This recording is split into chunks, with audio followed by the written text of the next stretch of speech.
भाषिक भक्त समाजास सहज समजावे म्हणून हिंदी भाषेतून मराठी भाषेत रूपांतरित करण्यात आलेला आहे.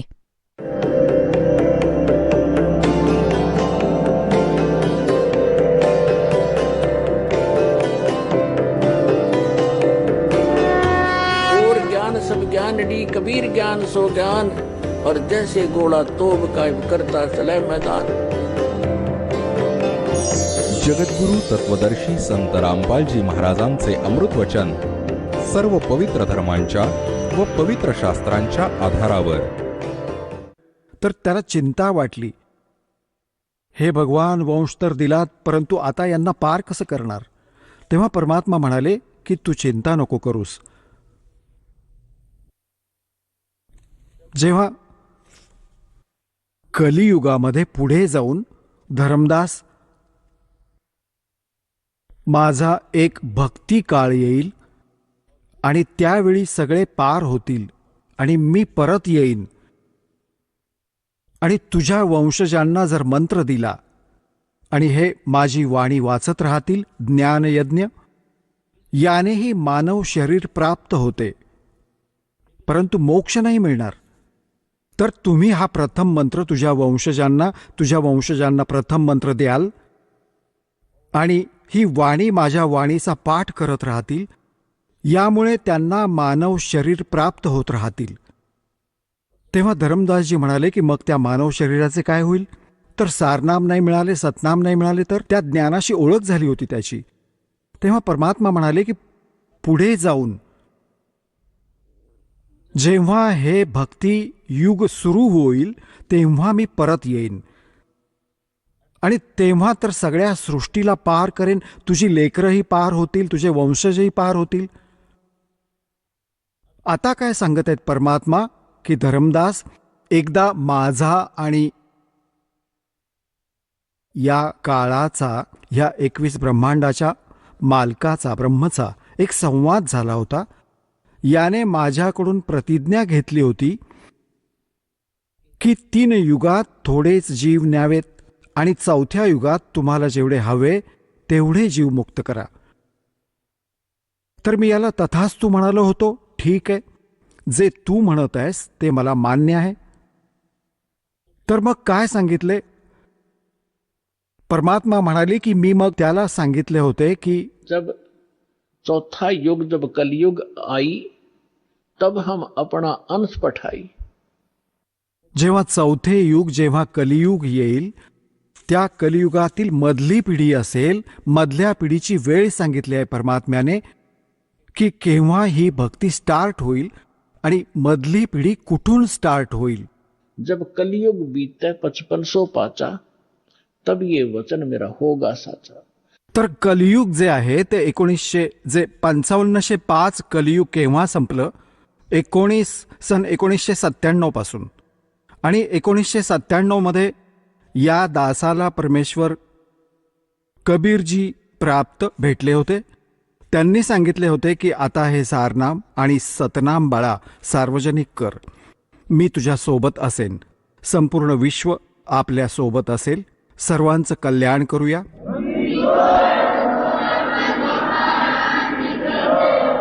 तर परमात्मा धर्मदासजींना म्हणाले होते की धर्मदास, काळाशी माझा संवाद झाला होता. तेव्हा मी काळाला म्हणालो होतो की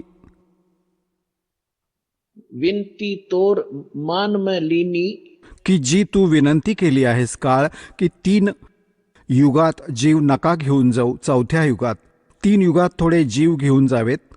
चौथा युग जब कलयुग आवे तब तब शरण जीव बहु जावे. ऐसा वचन हर मोय दीजे तब गमन संसार ही कीजे. तेव्हा परमात्मा म्हणाले होते विनती तोर लीन में मानी और मोको ठगे काल अभिमानी. मग परमात्मा म्हणाले की चौथा युग जब कलयुग आई तब हम अपना अंश पठाई.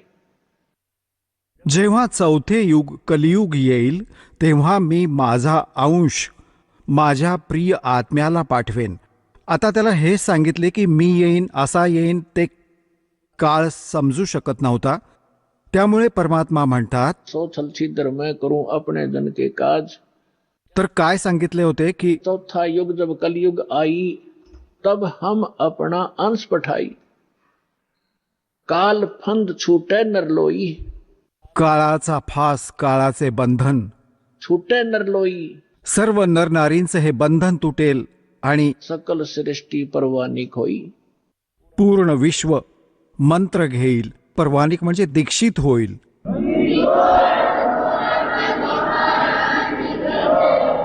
काल फंद छूटे नरलोई, सकल सृष्टि परवानिक होई। और घर घर देखिए बोध विचारा, और सत नाम सब ठोर उचारा। पुण्यात्म्यांनो, इथे तुम्ही बघाल परमात्मा कबीरजींचा महिमा आणि लीला, एका समर्थाचे काम तुम्ही बघाल। आत्ता तर तुम्ही बालक आहात, मग हिशोब लावू शकाल की खरंच असं काम भगवानांशिवाय होऊ शकतं। तुम्ही गावात, नगरात, शहरात आजपर्यंत कधी कोणी पुस्तक विक्रेता बघितला होता? परमात्म्याच्या लेकरांच्या व्यतिरिक्त कोणी कांदे विकत असेल, कोणी हिरवी मिरची विकताना पाहिली असेल, कोणी तोंडली विकणारा पण भेटला असेल। पुस्तक विक्रेता नसेल दिसला। विकणं नाहीये हे तसे परमार्थ रूपात सेवा करत आहेत, विकत नाहीयेत। या पुस्तकाची किंमत नाही सांगता येणार, परंतु गावागावात हे पाठवत आहेत, तर परमात्म्याचा आदेश आहे हा, आणि घेणाऱ्यांची ही कमी नाही। परमात्म्याच्या लेकरांना परमात्माच प्रेरणा देतो की बघतील वाचून यात काय लिहिलं आहे।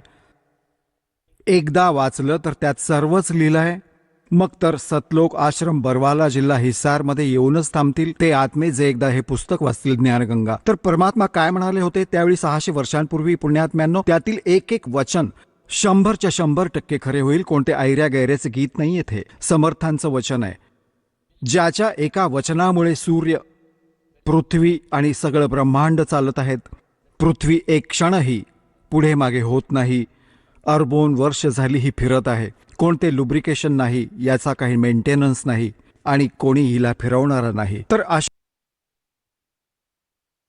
थांबलेले हे ब्रह्मांड, त्या समर्थाची ही वचने आहेत कि घर घर देखो बोध विचारा, बोध म्हणजे ज्ञान, भक्ती मार्गाचं घराघरात चर्चा होईल या ज्ञानाची, और सत नाम सब ठोर उचारा। होय होय, हे शब्द घर घर देखो बोध विचारा। घराघरात परमात्म्याची चर्चा होईल, प्रत्येक बालक त्यांचे गुणगान करतील, आणि परमात्म्याच्या या सतनामाचे 2 अक्षरी नामाचा जप होत राहील।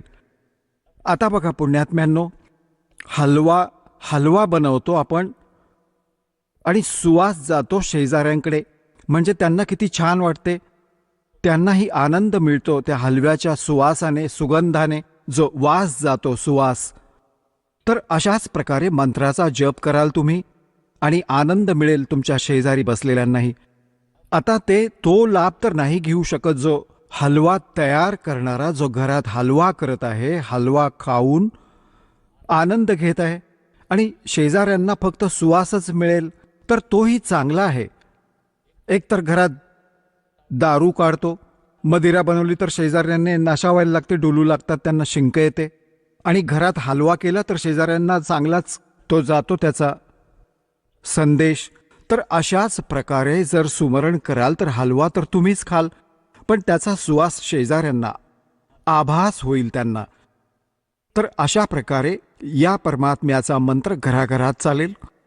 कोणी बसमध्ये बसून जात आहात, कोणी ट्रेनमध्ये बसला आहात, कोणी सुमरण करत आहे श्वासाचं, कोणी करत आहे प्रथम मंत्र मनातल्या मनात, तर आजूबाजूला बसलेल्या प्रवाशांवर त्याचा प्रभाव पडेल आणि एक ना एक दिवस त्यांच्या पापांचा नाश होईल ते, आणि आत्मा जागृत होईल। अशा प्रकारे परमात्म्याने संपूर्ण विश्वाला आपल्या लेकरांना शरणात घ्यायचंच आहे। भले आज कोणी हिंदू आहे, भले कोणी मुसलमान आहे, किंवा शीख असेल किंवा ईसाई, आपण ज्ञान नसल्यामुळे वाटले गेलो।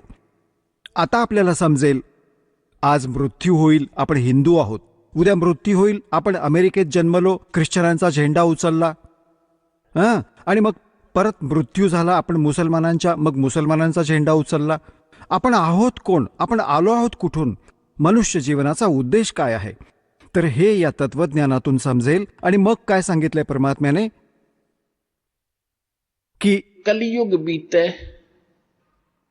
5500 पाचा, तब ये मेरा वचन होगा साचा।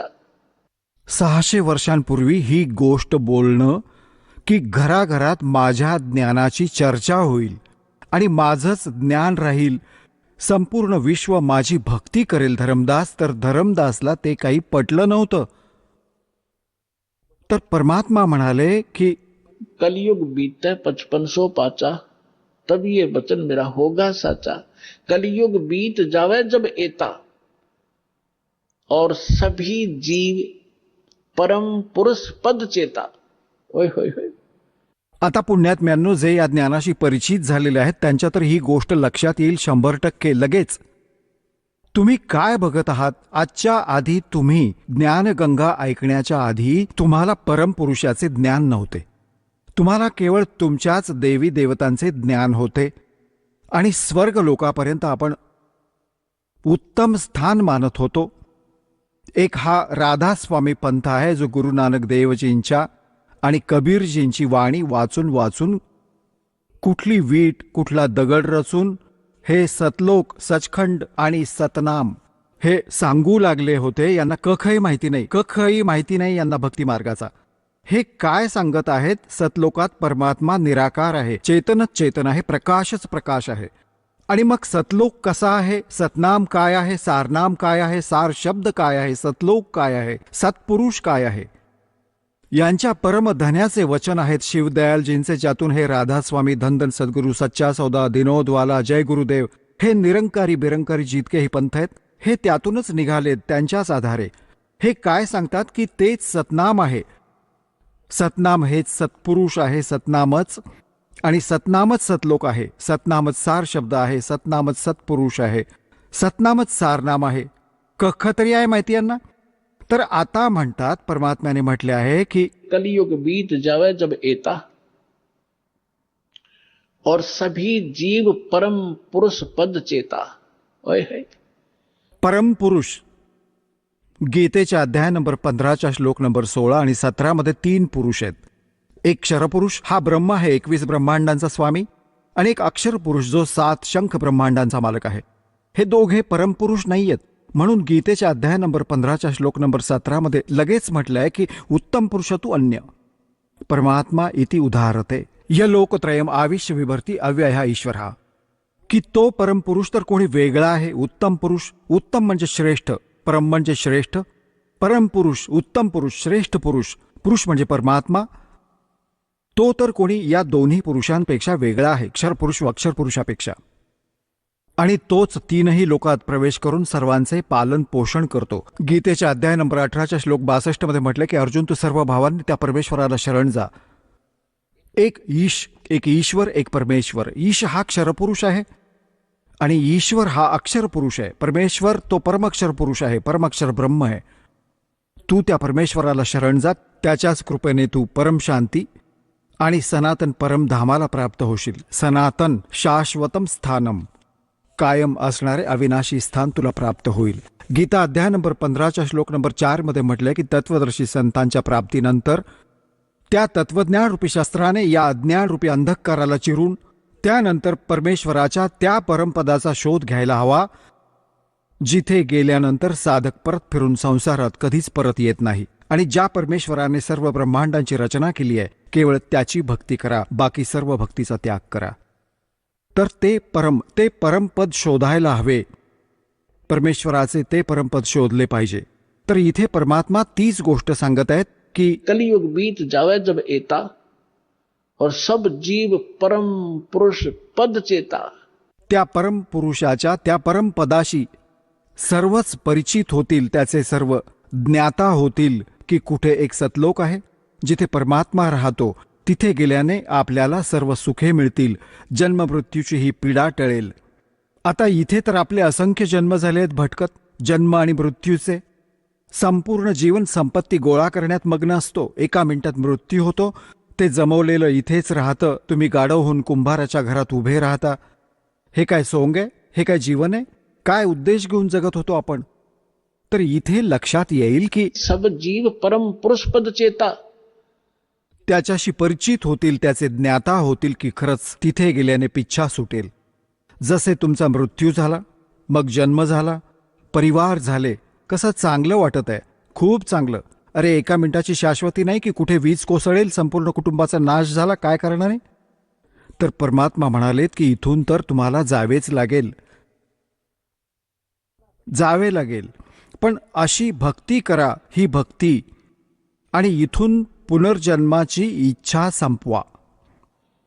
जहां आशा ता बासा होई, मन कर्म वचन सुमरियो सोई. आता भक्ती करा, जोपर्यंत इथे आहात तोपर्यंत इथली, कारण की आपण इथे राहत आहोत तर आपली ही कर्तव्य कर्म इथेही करत राहावी लागतील. परंतु आता जे काम तुम्ही ज्या उद्देशाने करत होतात, धन जमवण्यासाठी, घर बांधण्यासाठी, इथे थोडा स्पीड कमी करा. आणि कशासाठी करत आहात?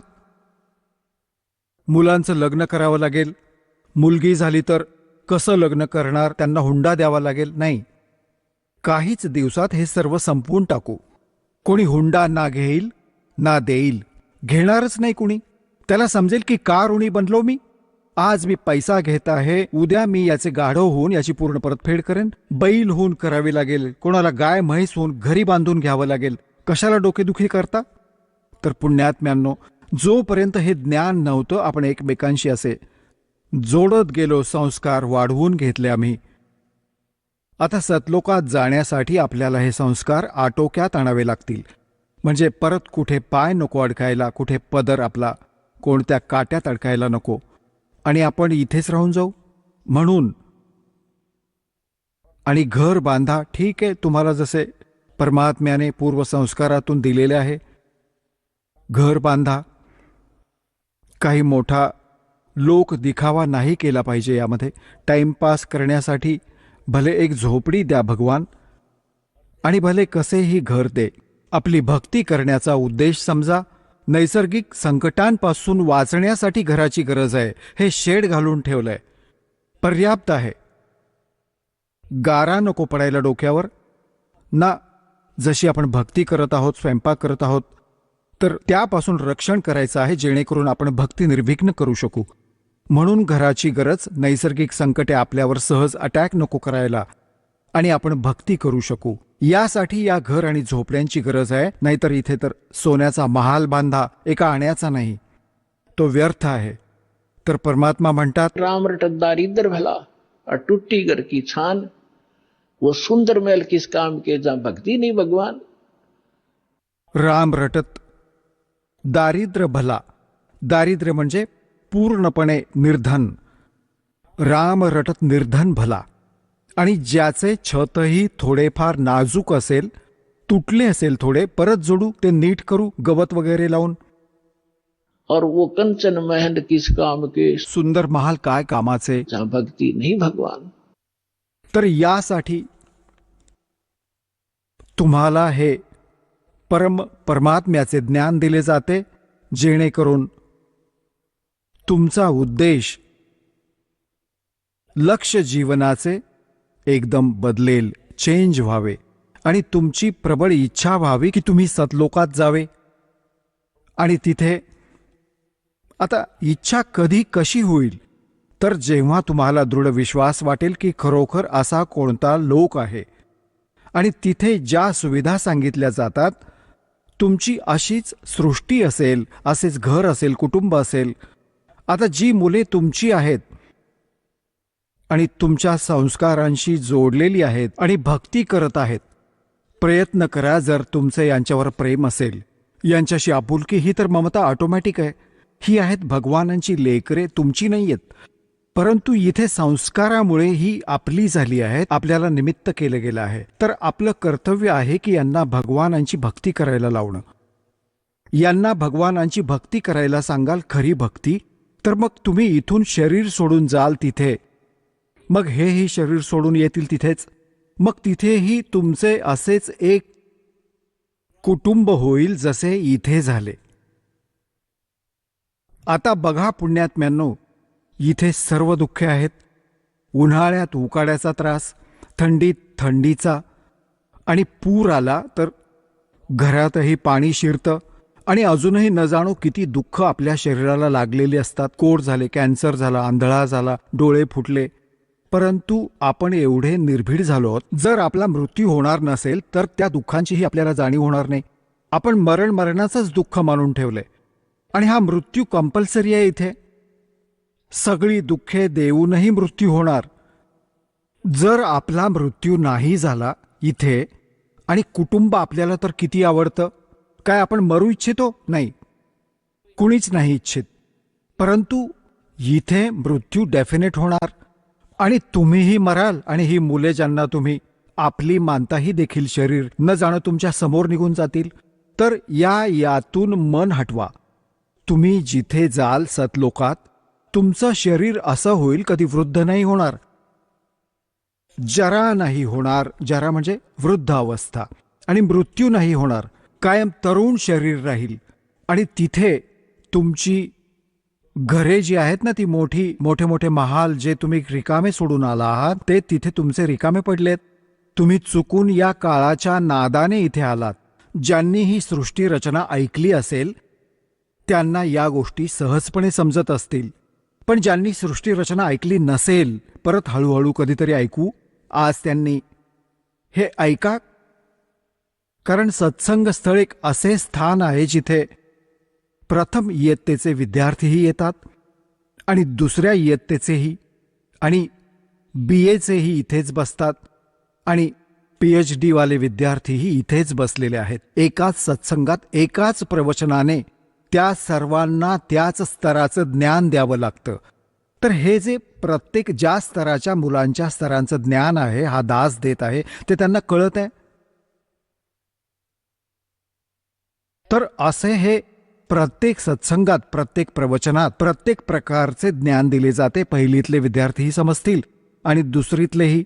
आणि जे जुने भक्त आहेत त्यांच्यासाठीही सांगितलं जातं की सृष्टी रचनेत तुम्ही अनेक वेळा ऐकलं आहे की तुमची तिथे घरे रिकामी आहेत, आणि तुम्ही चूक करून या काळाबरोबर इथे आलात. त्यामुळे इथे तुम्ही हँड टू माउथ झालात. आता तिथे सगळ्या गोष्टी भरभरून आहेत. कोणत्याही गोष्टीचा अभाव नाही, काही टेन्शन नाही, आणि तिथे विकार नाहीये जीवाला वाईट. असा सिंपल स्वभाव देवतांपेक्षाही इथल्या देवतांमध्ये विकार आहेत. परंतु तिथले हंस, त्यांना हंस म्हटलं जातं. हंस कोणाला म्हणतात? एक पक्षी असतो हंस, एक बगळा असतो त्याच्यासारखा हुबेहूब. परंतु त्यातला फरक कधी कळतो? दोघे सरोवरात असतात तेव्हा. बगळा खातो मासे, किडे मकोडे, बेडूक, आणि हंस खातो फक्त मोती. तो किडे मकोडे नाही खात, तो मासे नाही खात. तर त्याला हंस म्हणतात, जो विकार करतच नाही मेला तरी. आणि हंसाचा अजून एक गुण सांगितलाय. त्याच्यासमोर दूध ठेवलं, ज्यात एक ग्लास पाणी, एक ग्लास दूध घालून ठेवलं मिसळून. तो दूध पिऊन घेईल आणि पाणी सोडून देईल त्या भांड्यात. जसेच्या तसं राहील, त्याच्यात असा गुण दिलाय मालकांनी. तर ज्यांनी दूध आणि पाणी वेगवेगळं केलं या ज्ञानाच्या आधारे की हा लोक कसा आहे, इथलं आयुष्य कसं आहे, आणि सतलोकात जे सांगितलं जात आहे ते कसं आहे, तर ते वेगवेगळं केलं. हे पाणी सोडून दिलं, दूध ग्रहण केलं, त्याला हंस म्हणतात. तर त्यांना हंस म्हटलं जातं. माणसे आपल्याच सारखी आहेत, आकार असाच आहे. त्यांचं शरीर तिथे खूप तेजोमय आहे. 16 सूर्या एवढा प्रकाश एक तिथे राहणारे भक्त आणि भक्तिणीचे आहे. परमात्म्याच्या शरीराचा जो तिथे प्रकाश आहे, एका रोमकूपात करोड सूर्य मिळवले, करोड चंद्रमा, असा प्रकाश आहे. परमात्मा सक्षम आहे, समर्थ आहे. जीव वेगळा आहे, परमात्मा वेगळा आहे. परमात्मा सर्व शक्तिमान आहे. जीवाची एक सीमित पॉवर आहे, आणि सीमित त्यांच्या सर्व क्रिया आहेत. परमात्म्याच्या क्रिया असीमित असतात. जे जीव आणि ब्रह्म एकच सांगतात ते भटकलेले प्राणी आहेत, ते अज्ञानी आत्मे आहेत, त्यांना काहीही ज्ञान नाही. आता जो प्रसंग चालला आहे, जसे एक भक्त भेटला या दासाला. मी त्याला सुरुवातीची गोष्ट आहे, जेव्हा खूप कमी संगत होती. जसे आपण दासही कोणालाही पकडत असे ओळखीतील कोणाला की ये तो बस तुला एक गोष्ट सांगतो, ज्ञान ऐकवू लागला. आता तो चांगला आत्मा होता, तसा तर ऐकत राहिला. सगळी सृष्टी रचना ऐकवली. 1 दिवस, 2 दिवस, 3ऱ्या दिवशी जेव्हा तो आला, तो म्हणू लागला, बाबा गोष्ट ऐका भगतजी, मी तुमची गोष्ट अशी आहे, माझ्या हृदयाला लागते आणि माझे सरस असते यांच्यापेक्षा. आणि मी असा माणूस आहे की जसा कामाला लागतो, पक्का जिद्दी माणूस आहे मी, त्याला करूनच सोडतो, नक्कीच करतो, मध्येच नाही सोडत. आणि मी नाम घेणारच नाही, मी नाही घेणार तुमच्याकडून मंत्र. मी म्हटलं की काय गोष्ट आहे, का नाही घेणार? की मी मंत्र घेतला, मी तर जीवाची बाजी लावून काम करतो आणि मी भक्ती करेन आणि मी जाईन, समजा जिथे सांगत आहात कोणता लोक आहे, पहा सतलोक पण विसरला. मी तिथे गेलो आणि तिथे मला कोणीच नाही भेटलं तर एकटा बसून राहीन, मी नाही. मी त्याला सांगितलं की भल्या माणसा, एक गोष्ट सांग, आता इथे तुला काय करमत आहे? समज तू गाढव झालास आणि डुक्कर झालास तर काय मन लागणार तुझं? तो म्हणाला, चांगलंय, येताना जाताना दिसतील तरी चालणारे फिरणारे, मन रमेल माझं. बघा, अशी वृत्ती ढासळली आहे आपली की आमचं इथेच ठीक आहे, चालणारे फिरणारे दिसतील आणि इथेच बरं आहे, तर मी तिथे नाही जाणार. आता त्याचं हे जे म्हणणंही ठीक होतं की आजपर्यंत कोणी हेच नाही सांगितलं की तो सतलोक आहे आणि सतलोकात लोक राहतात, तिथे सृष्टी आहे, हे तर कुणीच सांगितलं नाही. हे राधास्वामीवाले लोक म्हणतात की तिथे तर प्रकाशच प्रकाश आहे, प्रकाशच प्रकाश आहे, चेतनच चेतन आहे. तिथे काय डोंबल करणार चेतनमध्ये जाऊन, प्रकाशात समुद्रात जाऊन बुडून मरायचंय? तर काय बोलताय, ही काय गोष्ट झाली? काय आधार आहे त्यांच्या बोलण्याला? परमात्म्याने स्वतः जसं पुण्यात्म्यांनो, आता हा निर्णय करू इच्छितो दास की त्या सतलोकात सर्व सृष्टी आहे, असेच स्त्री पुरुष आहेत, असेच कुटुंब आहेत, परंतु इथे तर घाणेरडा व्यवहार आहे, इथे न्याय नावाची गोष्ट नाही. परमात्मा म्हणतात, निरंजन धन तेरा दरबार जा, तनिक न्याय विचार. घराघरात भांडणं, सासू सासरे, सासवा सुनांची भांडणं, भावांची आपापसात भांडणं, बहीण भावामधील कुरबूर, छोट्या मोठ्या गोष्टींवरून, संपत्ती आणि माहीत नाही काय अजून भांडणं होतील. हे काय आयुष्य? सगळे नरक भोगत आहेत इथे, कुणी सुखी नाहीये या 21 ब्रह्मांडात, आग लागलेली आहे. आता तिथे जाल तेव्हा बघा, तिथे काही चिंताच नाही. आता जसे तुम्ही इथे येत आहात, इथे सासूही आली असेल, सासूही आणि सूनही आली असेल, नणंदही इथेच बसली असेल, सासू आणि सासरेही आले असतील, आणि पती आणि दीर जाऊही आले असतील. इथे भांडण होणारच नाही, कोणती कुरबुर होणारच नाही. का नाही होणार? कारण एकच तयार जेवण मिळेल, एकसारखे मॅट अंथरलेले असतील, आंघोळ करा आणि आपलं भजन करा. भांडणं तर तेव्हा होतात, तू हे नाही केलंस, तू ते नाही केलंस, तिथे सत्यानाश झाला, अमुक एक गडबड झाली. तर तिथे जाऊन काही कामच नाही कोणतं, सगळ्या गोष्टी उपलब्ध तुमच्या समोर. तर तिथे तुमचा ऑटोमॅटिकली स्वभाव सुंदर बनतो. आणि तसे तिथे जे मटेरियल आहे ना आपल्या शरीराचे, बॉडीचे, त्यात हे दोष नाही आहेत. इथे कधी काम दुःखी करत आहे, कधी क्रोध त्रास देत आहे, कधी काही हव्यासापोटी आपण गफलत करत आहोत, मोहामुळे एकमेकात राग द्वेषात गुरफटलेले आहोत. तर तिथे जाऊन तुम्हाला सामूहिक भंडाऱ्यात भोजन, तुमच्या घराघरांपुढे आत फळं फळदार वृक्ष लगडलेले असतात, तुमचं स्वयंपाकघर आणि तुमचं भरलेलं असतं सगळ्या पदार्थांनी परमात्म्याच्या कृपेने. मग काय राहिलं भांडण? तर सांगायचा अर्थ हा आहे की आता प्रसंग हा येतो की तिथे अशी सुंदर सृष्टी आहे, याचं प्रमाण कुठे आहे? आता कसा विश्वास वाटेल आपल्याला? बघा पुण्यात्म्यांनो, परमात्मा वरती राहतो, वेद सांगतात, तिथून चालत येतो, चांगल्या आत्म्यांना भेटतो, आपले ज्ञान सांगतो. ते ज्ञान काय सांगतो? जे कबीर साहेब चांगल्या आत्म्यांना भेटले, कोणाला भेटले? धरमदासजींना भेटले. जेव्हा ते मथुरेमध्ये एका हिंदू परिवारात जन्मले होते, वाणी वैश्य कुळात जन्म होता, श्री विष्णूजी आणि भगवान शंकरांचे उपासक होते, वैष्णव धर्माचे दीक्षित होते. मथुरेला जाऊन तलावात स्नान केल्याने आपली इच्छा 68 तीर्थ भ्रमण करण्याच्या इच्छेने ते आपल्या गुरुदेवांच्या आदेशाने गेले होते. तिथे भगवान भेटले.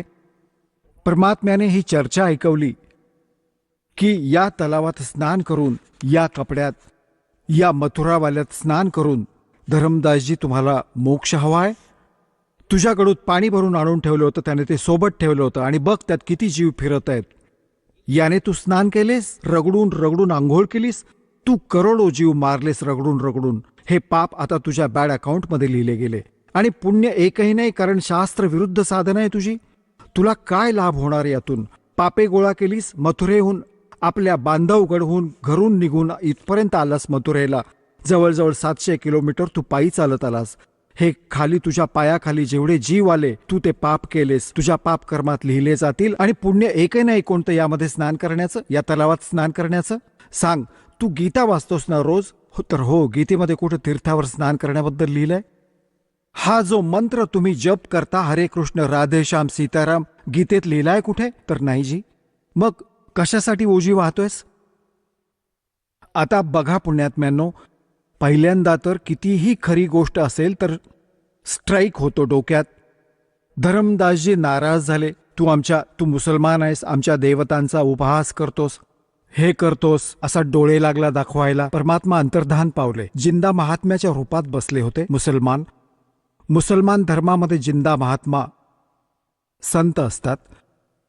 जेव्हा समोरून एकदम अंतर्धान पावले, धर्मदासचे हृदय हेलावले की सगळे खरे सांगत होता आणि ही सगळी खरी गोष्ट होती. मी तर नीच आहे, हा तर भगवान होता, फरिश्ता होता, कोणी देवता होता, एवढ्या चांगल्या गोष्टी सांगत होता. मी चूक केली आणि हे भगवान आता परत तुम्ही भेटलात तर मी सगळ्या गोष्टी ऐकेन. काही दिवसांनी, आता ती मोठी गोष्ट आहे, आता तो विषय नाहीये, म्हणून दासाला काय सांगायचंय. परमात्मा त्यांना परत भेटले, परत काही गोष्टी सांगितल्या, ते परत काही स्वीकारल्या, परत काही चूक, ते अज्ञान आड आले, भगवान परत अंतर्धान पावले. अशा 4-5 वेळा घटना घडल्या. तर 4थ्या-5व्या वेळी जेव्हा धरमदासजींच्या समोर परमात्मा अंतर्धान पावले, तर त्याने पक्क ठरवलं की भगवान एकतर दर्शन द्या, नाहीतर मी अन्न पाणी नाही घेणार. यावेळी तुम्ही जे सांगाल ते मी सगळं ऐकेन. 5-6 दिवस गेले. धर्मदासने काही नाही खाल्लं, अन्नही नाही घेतलं. परमात्मा पोचले, त्याला मुश्किलीने आधार देऊन उभं केलं की बाळा तू खा पी, आता मी आलो आहे, ऐक माझं म्हणणं. मग धरमदासजी म्हणाले की भगवान एकदा मला ते स्थान दाखवा जे तुम्ही सांगत आहात की तिथे सगळी सृष्टी आहे. तुमचे बहीण भाऊ जे आधी इथून गेले, जे मी मुक्त केले आहेत, तेही तिथे विद्यमान आहेत. मला दाखवा भगवान, मी पाहू इच्छित आहे. आता परमात्मा म्हणाले की धर्मदास तू हट क्यों करही? असा हट्ट का करत आहेस? मी जी म्हणत आहे ती भक्ती कर, विश्वास ठेव, या भक्तीनेच तू तिथे पोहोचशील. तू बघून जरी आलास तरी तू राहू नाही शकणार, कारण तुझ्याकडे भक्ती नाहीये. ते अयोग्य.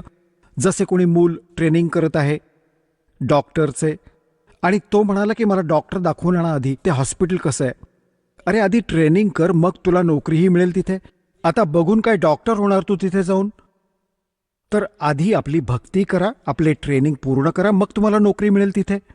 नाही ऐकले. मालकांनाही हवे होते साक्षीदार करावे याला. त्याची प्रबळ इच्छा झाली, एकदाच दाखवा दाता. परमात्मा घेऊन गेले वर. खाली जिंदा महात्म्याच्या रूपात होते. त्याच रूपात जाऊन पाहिले की तिथे सर्व सृष्टी, नर आणि नारी, भाऊ बहिणी सगळे बसलेले होते. सुंदर शरीर त्यांचे, उंच उंच देह आणि खूप धष्टपुष्ट त्यांचे तेजोमय शरीर. आणि सगळे त्यांना प्रेमाने परमात्म्याने जाऊन सांगितले की यांना डबल रोल केला दात्याने. जो एक परमात्म्याच्या त्या राज दरबाराच्या समोर जो द्वारपाल होता, परमात्म्याने त्याला सांगितले खुणेने की या भक्ताला भगवानांचे दर्शन करून आणा. ते एका बाजूने घेऊन गेले. परमात्मा दुसऱ्या बाजूने जाऊन त्या सिंहासनावर विराजमान झाले. परंतु त्यावेळी शरीर तेच होते, चेहरा तोच होता, परंतु शरीरातून असे तेज झळकत होते. रोम, करोड सूर्य, करोड चंद्र मिळवले एक रोमकुपात, एवढी शोभा होती मालकांची. जेव्हा धरमदासजींनी पाहिले की हा तर तोच भगवान आहे जो खालून आला होता जिंदा महात्म्याच्या रूपात, हा तर तोच परमात्मा आहे, तेव्हा बघून झाल्यावर परमात्मा म्हणाले की जा बाबा चल आता परत. मग परत आला तर परमात्म्याला खाली बसलेले बघितले. तेव्हा तो म्हणाला की हे भगवान, तुम्हीच मालक आहात, तुम्ही स्वतःला लपवून ठेवले आहे. अरे भगवान, एवढे सुंदर स्थान.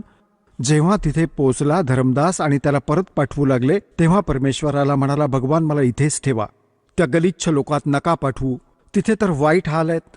आता तिथे गेल्यानंतर तुम्हाला समजेल की तुम्ही कुठे पडला आहात, कशा लोकात राहत आहात. तेव्हा धर्मदासजींनी प्रार्थना केली. परमात्मा म्हणाले, बाळा असेच नाही राहू शकत, तुम्ही परत जा.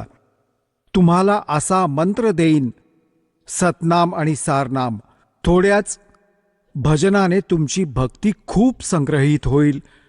याविषयी आदरणीय गरीबदास साहेबजींना परमात्मा भेटले होते. ते परमात्म्याशी परिचित झाल्यानंतर काय म्हटले आहे? सतनाम पालड रंग होरी हो, 14 लोक चढावे राम रंग होरी हो. 3 लोक पास्यंग धर रंग होरी हो, तो ना तुलाया राम रंग होरी हो. एका सतनामाचा 2 अक्षरी मंत्र आहे, ज्यात एक ओम आहे, एक तत् गुप्त आहे. ज्यांना प्राप्त आहे त्यांना माहीत आहे. तर अन्य उपदेशींना हा मंत्र चुकूनही सांगू नका, तुमचे नाम खंडित होईल. तर परमात्मा म्हणाले की एका श्वास उच्छ्वासाने एक मंत्र जसे तुम्ही बाहेर सोडला, एक आत घेतला, तर हा एक मंत्र पूर्ण झाला. तर म्हणतात की या सतनामाचे एक सुमरण एका पारड्यात ठेवले तराजूच्या तागडीच्या, आणि 3 लोक पृथ्वी, पाताळ आणि स्वर्गलोक धरले पासंग म्हणून. पासंग काय असते? जसे दासाचा जन्म एका शेतकरी कुटुंबात झाला. आमच्या घरी व्यापारी लोक गहू चणे घ्यायला यायचे, तर वडील म्हणायचे की बाबा आधी तुझी तागडी तपासून घे, यात काही एरर तर नाहीये. तर जर त्यात एरर असेल तर धान्याची मूठ, जसे चणे विकत आहेत तर चणे उचलून एक मूठ दुसऱ्या पारड्यात टाकले जायचे, जेणेकरून ते एररलेस व्हावे, त्यात काही डिफेक्ट नको राहायला, संतुलन नीट होईल. त्याला पासंग म्हणायचे. पासंग टाका यात. आणि वजन माप ठेवले, आणि तो सौदा अजून करायचा बाकी असतो. 10 मण 20 मण चणे घ्यायचे असतात, ते वेगळे तोलायचे. ते पासंग काही सौद्यात नसतात, ते एक मूठ चणे पडून राहतात. तर इथे काय सांगतात परमात्मा की एका सतनामाच्या सुमरणाची एवढी किंमत आहे. सतनाम पालड रंग होरी हो. आणि दुसऱ्या बाजूला 14 लोक चढवा. शिवचा लोक, विष्णूजींचा लोक, ब्रह्माजींचा लोक, दुर्गेचा लोक, आणि हा ब्रह्मचा लोक, आणि हे जे आहेत ना गोलोक, आणि हे 14 लोक जे आहेत पाताळ, उतल, अतल, हे सगळे चढवा. आणि 3 लोक पास्यंग धर रंग होरी हो. हे 3 लोक तर पासंग, ते काही सौद्यात नाहीयेत. पृथ्वी लोक. या पृथ्वीवर छोट्याशा तुकड्याचा कोणी राजा होतो, मंत्री, मुख्यमंत्री, आनंद गगनात नाही मावत. आणि या ज्ञानाच्या तुलनेत तुम्हाला समजेल काय सांगतात. 3 लोक का राज जीव को जय कोई दे, लाख बधाई क्या करे जय नहीं नाम तने. धिक्कार आहे त्या राजपदाचा ज्यांच्याकडे भक्ती नाहीये, हे सतनाम नाहीये. तर काय सांगतात. सतनाम पालड रंग होरी हो, और 14 लोक चढ़ावे राम रंग होरी हो. 3 लोक पासिंग धरे रंग होरी हो, तो ना तुलाया राम रंग होरी हो. तेव्हा धर्मदासजींना परमात्मा म्हणाले की खाली जा बाळा, असा मंत्र देईन, खऱ्या नियमात राहून ही भक्ती कर, थोड्याच स्मरणाने. मला माहीत आहे या काळाच्या लोकात तू भक्ती नाही करू शकत. न जाणो कित्येक प्रकारच्या कामांनी तुम्हाला जखडून ठेवलंय, परंतु हे सुमरण असे दिले आहे, थोडे जरी सुमरण केलेस तरीही कल्याण करेन तुझे. आणि तुम्ही जा खाली.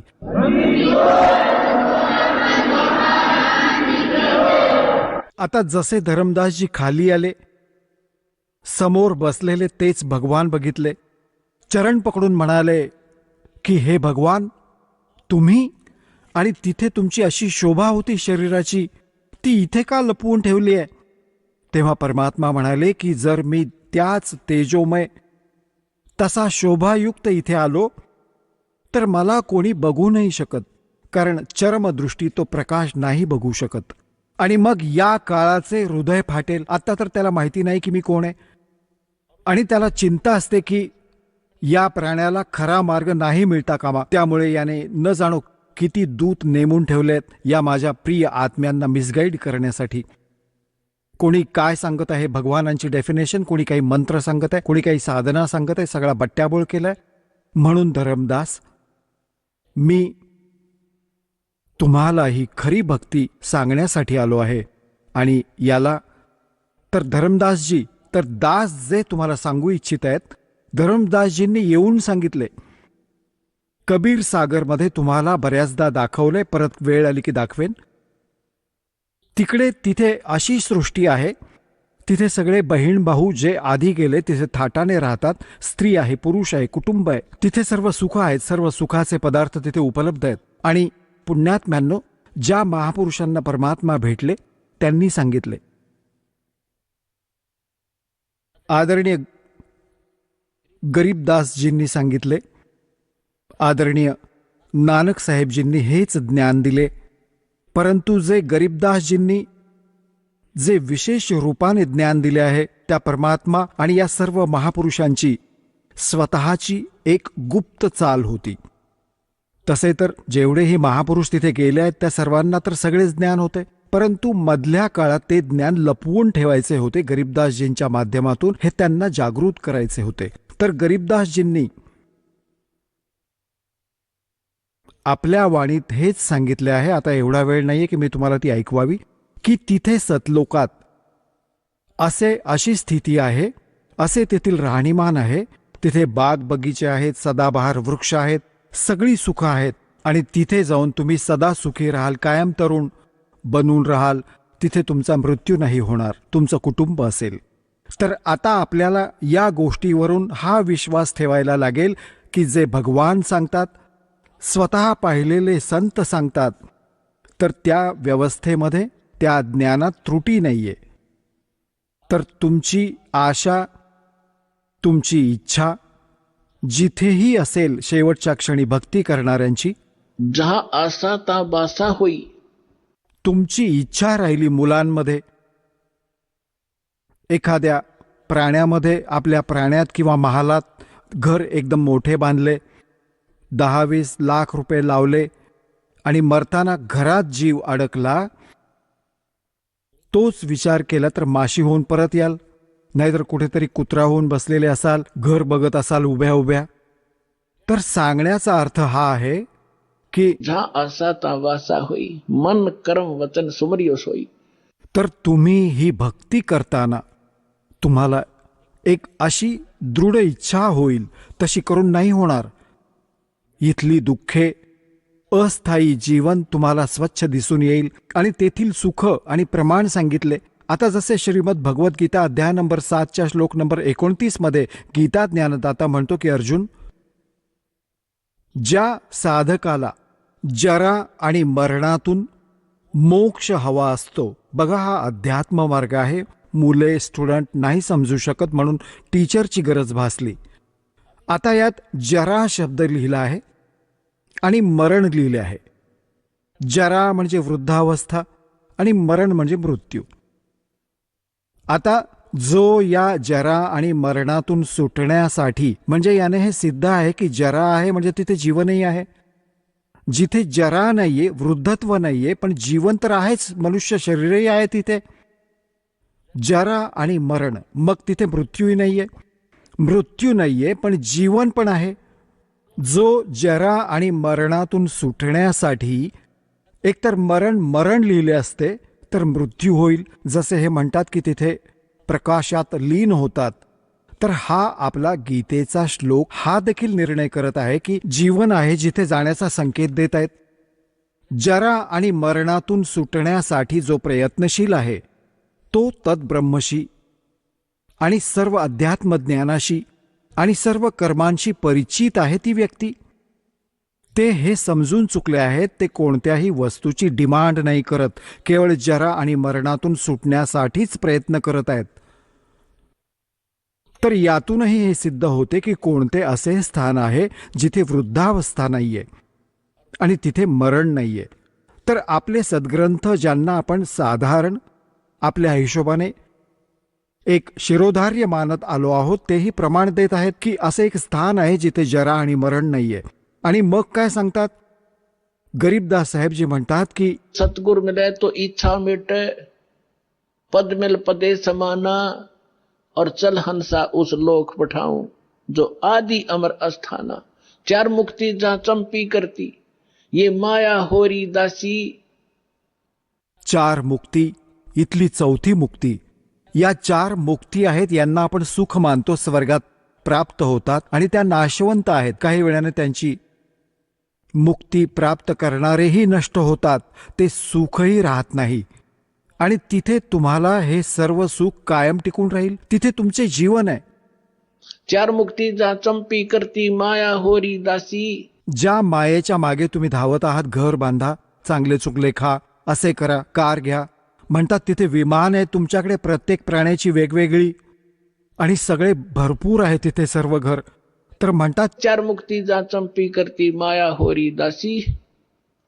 दास गरीब अबे पद पर सेवा मिले राम अविनाशी. तो भगवान भेटेल तिथे, अविनाशी भगवान, आणि सगळी सुख तुमच्याकडे टिकून राहतील. ते स्थान आहे सतलोक, जिथे तुम्हाला या मंत्र आणि साधनेने पोहोचवले जाईल. तुमचे खूपच सौभाग्य आहे पुण्यात्म्यांनो, तुम्हाला हे स्थान मिळाले, हे भगवान मिळाले, आणि खरे हे सतनाम मिळाले. हे जपून ठेवा आणि जीवाची बाजी लावा. म्हणतात समझा है तो सर दर पाओ, भोर नहीं रे ऐसा दाव.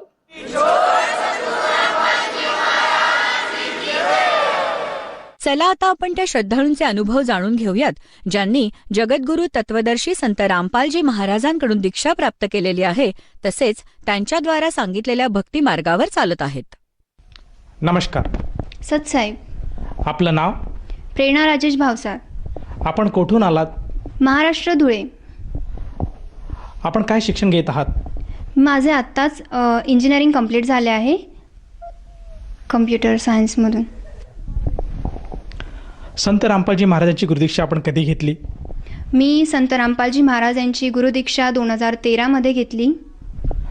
संत रामपालजी महाराजांची गुरुदीक्षा घेण्या अगोदर आपण व आपला परिवार कोणती भक्ती साधना करत होतात? जसं की परंपरागत जे काही आपण परंपरानुसार ज्या साधना करतो तेच मी आणि माझी पूर्ण फॅमिली करत होती. त्याच्यामध्ये मी जे काही आमच्या घराजवळ महादेवाचं मंदिर आहे आणि तसेच श्री स्वामी समर्थांचं मंदिर आहे, तर मी त्या मंदिरात जाऊन तिथे फूल वाहणे, अगरबत्ती वगैरे ओवाळणे इत्यादींची जे काही होते ते मी ते करत होते.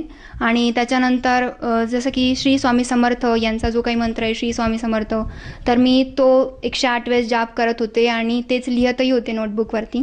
आणि त्याच्यानंतर जसं की ओम नमः शिवाय वगैरे आपण असं म्हणतो, तर ते ओम नमः शिवाय या मंत्राचा जाप करत होते. सिरियल्समध्ये मी शक्यतो गणपतीजी यांचे सिरियल्स बघत होते, श्रीकृष्ण यांचे सिरियल्स बघत होते, आणि त्याच्यामुळे माझा इंटरेस्ट जास्त करून गणपतीमध्ये होता. आणि मी गणपतीला प्रामुख्याने पूजत होते, इष्ट म्हणून पूजत होते. आणि माझे पप्पा जे होते हे गुरु टाईप होते. त्यांचं ते जे काही होते ते विष्णू भगवान आणि शंकरजी यांचे पूजारक होते. तर मी त्यांचं जसं पाहिलं की आमच्या इथे खूप लोक येत होते आणि ते पप्पांचे जे काही असेल पूजा करून वगैरे, तर आम्ही त्या पद्धतीने शंकरजींची पण पूजा करत होतो. जसं आपण सांगितलं आहात की आपण पूर्वीपासूनच भक्तिमार्गात होतात. महाराष्ट्रामध्ये जी प्रचलित भक्ती साधना आहे ती आपण करत होतात, जसं की मंदिरात जाणे, देवीदेवतांची पूजा करणे, मंत्रजाप करणे. असं असताना आपण संत रामपालजी महाराजांच्या मार्गात कसे आलात आणि संत रामपालजी महाराजांची भक्ती आपण कशी स्वीकारली? एक दिवशी साधना टी व्हीवरती संत रामपालजी महाराज यांचा प्रोग्राम चालू होता आणि ते मधु परमहंस यांच्याशी त्यांची डिबेट चालू होती. तर ती डिबेट जी माझ्या पप्पांनी ऐकली आणि त्याच्यामध्ये ते गुरुजी सांगत होते की तीनो देवा असुर अवतारा ताते भजते सकल संसारा. तर हे माझ्या पप्पांनी ज्यावेळेला हे 3 वर्ड्स ऐकले की ब्रह्मा, विष्णू आणि शंकरजी या असुर अवतारा असं जे काही ते म्हटलेले, तर माझे पप्पा एकदम शॉक झाले आणि माझ्या पप्पांनी ते सत्संग बघायला सुरुवात केली आणि माझ्या पप्पांना ते सत्संग खूप आवडलं. त्याच्यानंतर मग माझ्या पप्पांनी दीक्षा घेतली आणि त्यांनी दीक्षा घेतल्यानंतर मग त्यांनी आम्हाला सृष्टीरचना हे एपिसोड आहे तर तो आम्हाला ऐकवला. आणि ती सृष्टीरचना ऐकून मी थक्क झाले की मला जे काही हवं होतं, मी जे काही फाइंड आउट करत होते, ज्या क्वेश्चन्स मला पडत होते आणि ज्या क्वेश्चनचं आन्सर मी शोधत होते, त्या सगळ्या क्वेश्चनचे आन्सर मला त्या केवळ एका सृष्टीरचनेमुळे कळाले. जसं की मी बघत होते की जसं मला प्रश्न होते की मी जे काही आहे आज तर ते कोणामुळे, आणि मला जे घडवणारे आहेत परमात्मा जे काही आहेत ते कोण आहेत, ही जे काही सृष्टी आहे कोणी रचली आहे, हे जे काही ब्रह्मांड आज इथे स्थिर आहेत ते कोणी रचलेत. तर ह्या प्रश्नाचं जे काही मला उत्तर होतं ते त्यातून भेटलं. संत रामपालजी महाराजांचा जे काही मी सत्संग ऐकलं त्या सृष्टीरचनेतून मला हे कळालं. त्याच्यानंतर मग त्या प्रश्नाचं उत्तर भेटल्यानंतर मी मनातून ठरवलं की नाही, मला आश्रमात जायचं आहे आणि मला पण गुरुदीक्षा घ्यायची आहे. तर मग मी 2013मध्ये हा डिसिजन घेतला की मला आता गुरुदीक्षा घ्यायची आहे आणि मी सद्गुरू रामपालजी महाराज यांच्याकडनं गुरुदीक्षा घेतली. जसं आपण सांगितलं आहे की संत रामपालजी महाराजांचं आपण सत्संग बघत होतात आणि सत्संगामध्ये आपल्याला सृष्टीरचना, त्यामधून आपल्याला जे मनामध्ये जे प्रश्न होते परमात्म्याविषयी, त्या प्रश्नांची उत्तरे आपल्याला मिळालेत आणि त्यानुसार आपण संत रामपालजी महाराजांची नामदीक्षा घेतली, गुरुमंत्र घेतला. तर मला असं विचारायचं आहे की जेव्हा आपण या संत रामपालजी महाराजांशी जुडल्या गेलात आणि संत रामपालजी महाराजांचे जे गुरुमंत्र आहे त्याचा आपण जप केलात, त्यानंतर आपल्याला व आपल्या परिवाराला काय काय लाभ प्राप्त झालेत? सर, मी त्यासाठीच मला जे काही होतं, माझा जे काही अनुभव आहे तो मला खूप मोठा अनुभव आलेला आहे. सर्वात प्रथम मला जो काही अनुभव आला त्याच्यामध्ये की मला परमात्मा कोण आहे हे मला कळालं, की मी जे काही शोधत होते, ज्या काही प्रश्नांची उत्तरं मी शोधत होते ते मला संत रामपालजी महाराज यांच्या सत्संगामधून मिळाले. आणि दुसरा लाभ म्हणजे मला शारीरिक लाभ झाला आणि त्याच्यामध्ये मी इयत्ता 9th स्टँडर्डमध्ये होते आणि त्यावेळेला मला हा पॅरालिसिसचा अटॅक आला होता. त्यामध्ये माझी कंप्लीट बॉडी ही कडक होऊन गेली होती आणि माझे जे काही पाय आणि हात आहेत ते पूर्णपणे वाकडे झाले होते आणि माझा जो काही हा फेस आहे हा पूर्ण एक साईडला टर्न झाला होता. आणि एवढं झाल्यानंतर मी 3 तास बेशुद्ध होते. तर ह्या अशा कठोर क्षणामध्ये रात्रीची वेळ होती, 11:30 वाजले होते आणि माझ्या पप्पांनी ठरवलं की हिला कुठल्याही दवाखान्यात न दाखवता आपल्या गुरुजींनी जे चरणामृत दिलं आहे ते चरणामृत त्याला पूर्णपणे द्यावं. आणि मग माझ्या पप्पांनी तेच केलं. चरणामृतची बॉटल होती कपाटमध्ये ठेवलेली, ती चरणामृतची बॉटल घेतली आणि मला त्यातलं चरणामृत दिलं. पूर्ण चरणामृत पिल्यानंतर एक मोठा चमत्कार झाला. तुम्हाला खोटं पटेल पण ही घटना आमच्या डोळ्यासमोरची आहे. माझी जी काही बॉडी पूर्ण कडक झाली होती आणि मी मूव होऊ शकत नव्हती, पूर्ण जी काही वाकडी झाली होती ती परमात्म्याने सरळ केली आणि थोड्याच वेळात माझा फेस जो वाकडा झाला होता तोही सरळ झाला. तर हा मला इतका मोठा अनुभव आला आहे. आणि त्याच्यानंतर थोड्याच वेळानंतर अर्धा एक तासानंतर मी जे काही बेहोश होती ती मी पुन्हा स्मरणात आले, मी पुन्हा शुद्धीवर आले आणि मी जे मला अनुभव झाला तो म्हणजे मला जो काही त्रास झाला एकदम मोठा, त्याच्याने मला एकदम असा निर्मळ सुख भेटलं.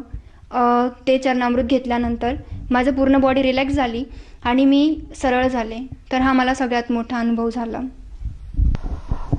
जसं आपण सांगत आहात की संत रामपालजी महाराजांच्या जेव्हा आपण शरणात आला होतात त्यावेळेस आपल्याला एक अर्धांगवायूचा झटका आला होता, परंतु त्यातनं संत रामपालजी महाराजांच्या सद्भक्तीमुळे आपण पूर्णपणे बाहेर आलात. ज्या इयत्ता 9वीमध्ये आपल्याला जो त्रास झाला त्यानंतर आपण आज इंजिनिअरिंग पूर्ण कंप्लीट केलेलं आहे. तर ह्या अनुषंगाने मला असं विचारायचं आहे की जो आज युवा वर्ग आहे त्या युवा वर्गाला, त्याचप्रमाणे जो समाज आणि जो श्रोतावर्ग आज आपल्याला TV च्या माध्यमातून बघत आहेत, त्यांना आपण काय संदेश द्याल? जे काही यंगस्टर्स मला आज बघतायत त्यांना मी हात जोडून नम्र विनंती करते की आपण आपला अनमोल असा वेळ वाया घालतो आहे. आपण पार्टीज करून किंवा आपण अन्य जे काही गोष्टींमध्ये इन्व्हॉल्व होऊन टी व्ही सिरियल्समध्ये वेळ वाया घालून किंवा पिक्चर्स वगैरे बघून वेगवेगळे व्यसन करून, दारू घेऊन किंवा हुक्का वगैरे पिऊन आपण आपल्या हे जे काही मनुष्यरूपी जे काही आपल्याला देह भेटला आहे याला आपण व्यर्थ गमवत आहोत.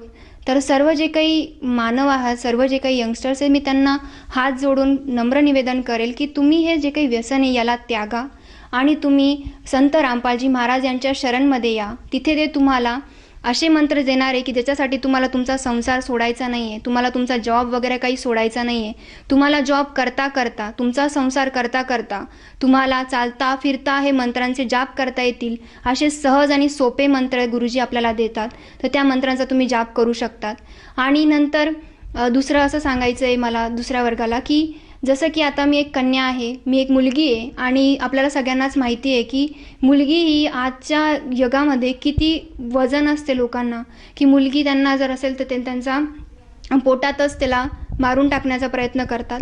तर अशा या घटनेमध्ये माझे जे काही आईवडील आहेत ते आज खुश आहेत की त्यांना 2 मुली आहेत, मला एक बहीण पण आहे.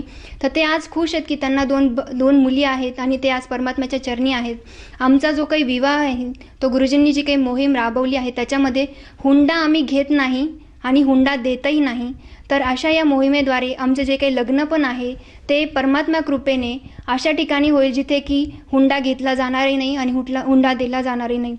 तर मला सर्वच बांधवांना, सर्व जे काही श्रोते जे मला ऐकतात त्यांना असं सांगायचं आहे की तुम्ही ह्या संत रामपालजी महाराजांकडनं दीक्षा घ्या. इथे जे काही नियम आहेत किंवा इथे जे काही तुम्हाला उपलब्धी होणार आहे ती जगामध्ये कुठेच होणार नाही. आमचे जे काही गुरुजी आहेत त्यांचे भगत लोक ज्यांनी दीक्षा घेतलेली ते आज जगभरात आहे. USA मध्ये आहेत, तसंच आपण अन्य जे काही नेपाळमध्ये आहे आणि पाकिस्तानामध्ये सुद्धा आपले भगत लोक आहेत. तर जगभरात हे जे काही संत रामपालजी महाराजांचे शिष्य आज आहेत आणि ते सगळेजण या हुंडा जो काही आपण घेतो किंवा देतो हे सगळं त्यांनी बंद केलं आहे. नशामुक्त असा समाज तयार होत आहे. तर करोडोच्या संख्येने संत रामपालजी महाराज यांचे शिष्य अनुयायी झालेले आहेत. तर मी सर्व जे काही माझे जे आज मला ऐकतायत, जेवढे काही यंगस्टर्स मला जे ऐकतायत त्यांना मी सांगते की हे जे काही आहे आपले सायंटिफिकली ट्रू आहे. तुम्ही धर्मग्रंथ वाचून तुम्हाला गुरुजी सांगतात की या प्रकारे तुम्हाला तुमचे हॉली बुक्स तुम्हाला असं सांगतायत आणि याच्यामध्ये लिहून ठेवलेलं आहे, तेच आपल्याला वाचून दाखवतात आणि तेच आपल्याला सांगतात. तर आज आपण जे काही गुरुजींचे शिष्य आहोत, तर आम्ही जे काही वाचलं, जे काही आम्ही पाहिलं त्याच्यानंतर आम्ही संत रामपालजी महाराजांची दीक्षा घेतली आहे. तर असं सांगायचं आहे की आज आपण शिकलेलो आहोत, तर आपल्या शिक्षणाचा एकच असा उपाय आहे, आपल्या शिक्षणाचा आपण असा उपयोग करून घेऊ शकतो की आपले जे काही धर्मग्रंथ आहेत जसं गीता, बायबल, वेद, कुराण हे वाचून आपल्याला समजेल की संत रामपालजी महाराज हे काय सांगतायत. आपण ना की आपले जे काही पूर्वज सांगत आले आपण तेच ऐकायचं आणि तेच करायचं, त्यापेक्षा आपल्याला आज वाचण्याची जे आपण वाचू शकतो तर आपण वाचून आपल्याला समजणार आहे की खरं काय आणि खोटं काय. तर सगळ्यांना मी नम्र विनंती करते पुन्हा एकदा की तुम्ही नक्कीच सत्संग ऐका आणि संत रामपालजी महाराज यांच्याकडनं दीक्षा घ्या आणि आपले कल्याण करा. जसं आपण सांगत आहात की आज मानव समाजाने, खास करून युवा वर्गाने संत रामपालजी महाराजांची नामदीक्षा घ्यायला हवी आणि नशामुक्त भारत, हुंडाबळी किंवा बेटी बचाव बेटी पढाव जे आज सरकारचं स्वप्न आहे, केवळ संत रामपालजी महाराजांच्या नामदीक्षेमुळे आज समाज सुधारत आहेत. तर ह्या अनुषंगाने जर एखाद्या साधकाला किंवा व्यक्तीला संत रामपालजी महाराजांची नामदीक्षा घ्यावीशी वाटत असेल तर ती व्यक्ती नामदीक्षा कशी घेऊ शकेल? आपण जे आता TV वरती मला बघता आहात, तर त्या TV च्या स्क्रीनवरती खालच्याच बाजूला नंबर फ्लॅशअप होत आहेत.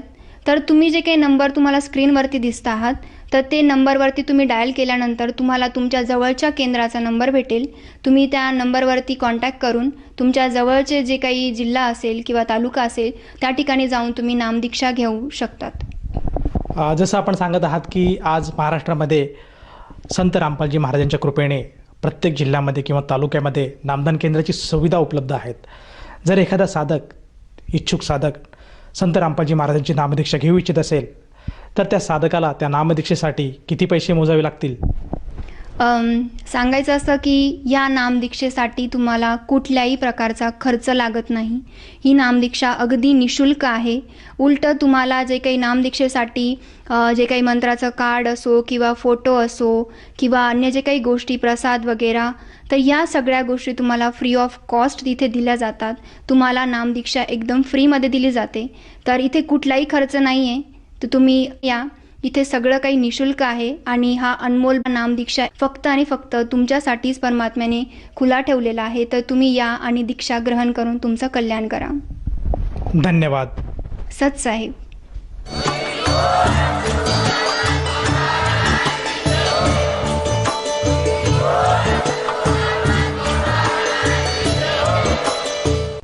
आपण ऐकत होता जगद्गुरु तत्वदर्शी संत रामपालजी महाराजांचे मंगल प्रवचन.